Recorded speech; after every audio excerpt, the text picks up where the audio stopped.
আমাদের ছোটবেলায় আমরা যখন স্কুলে পড়তাম দেখতাম যে ক্লাসে হয়তো একজন বা দুজনের ওভারওয়েট থাকতো। এখন ব্যাপারটা উল্টে গেছে। এখন দেখা যায় যে 60-70% বাচ্চা ওভারওয়েট, মাত্র 30% বা 35% বাচ্চার নর্মাল বডি ওয়েট।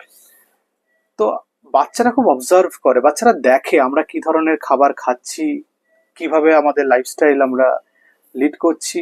সেই জন্য আপনাদের ধৈর্যশীল হতে হবে খাবার ব্যাপারে।